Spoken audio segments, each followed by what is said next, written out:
এখনও যদি আপনার আর্নিং বা ভিউজ না বাড়ে সেটার জন্য আপনি নিজেই দায়ী। তার কারণ হচ্ছে আপনি কিছু ভুল কাজ করে রাখছেন, যেই ভুল কাজের কারণে আপনার প্রোফাইলের গ্রোথ হচ্ছে না।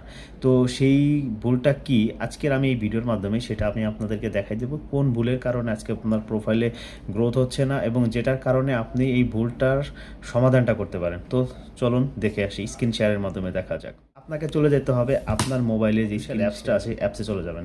তো অ্যাপসে যাওয়ার পরে এখানে দেখবেন 3 ডট অপশন আছে, 3 ডট অপশনে চলে যাবেন। এই 3 ডট অপশনে যাওয়ার পরে নিচের দিকে 3 ডট অপশনে যাওয়ার পরে আপনার প্রোফাইলটা এভাবে দেখাবে, একটু স্ক্রল করে নিচের দিকে আসবেন। নিচের দিকে আসার পর দেখবেন এখানে দেখা যাবে ফ্রেন্ডসের পাশে দেখবেন সিওয়াল, এই সিওয়াল অপশনে আপনি টাচ করবেন।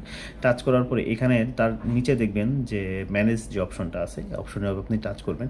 তারপরে এখানে যে 3টা অপশন আছে, একটা আছে লাস্ট, আপনার যে ভিডিওগুলা বা আপনার সাথে যারা অ্যাক্টিভ ছিল সেই অ্যাক্টিভ থাকা মানুষগুলা লাস্ট কতজন মানুষ অ্যাক্টিভ ছিল লাস্ট 90 দিনের মধ্যে, সেসব মানুষকে আপনি এখানে দেখতে পাবেন। তো দেখতে পাবেন যাদেরকে দেখবেন যে আপনার আইডিতে ইনঅ্যাক্টিভ আছে তাদেরকে আপনার এখান থেকে আনইনস্টল বা আনফ্রেন্ড করে দিবেন।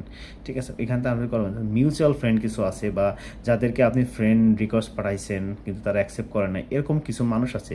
এই সব মানুষের কারণে আপনার প্রোফাইল বা পেজের গ্রোথ হচ্ছে না। তার কয়েকটা কারণটা হচ্ছে এরকম যে আপনি যখন কোনো ভিডিও আপলোড করেন কিন্তু ফেসবুকের যে অ্যালগোরিদমটা আছে, এই অ্যালগোরিদমটা কিন্তু ঠিকই বুঝে যায় যে আপনার প্রোফাইলে অনেক ফলোয়ার্স আছে, তারা কিন্তু অ্যাক্টিভ, কিন্তু এর মাঝে যেসব অ্যাক্টিভ মানুষগুলো আছে তারা কিন্তু মানে অ্যাক্টিভ থেকেও আপনার ভিডিওগুলোতে লাইক কমেন্ট শেয়ার করে না, তাদেরকে আপনাকে আনফ্রেন্ড করে দিতে হবে। আনফ্রেন্ড করে দিলে আপনার প্রোফাইলে গ্রোথটাও বাড়বে, পাশাপাশি আপনার নতুন নতুন যে ফলোয়ার্সগুলো আছে তারা আপনার প্রোফাইলে যুক্ত হবে। অবশ্যই ভিডিওটি ভালো লাগলে লাইক কমেন্ট শেয়ার করে দেবেন।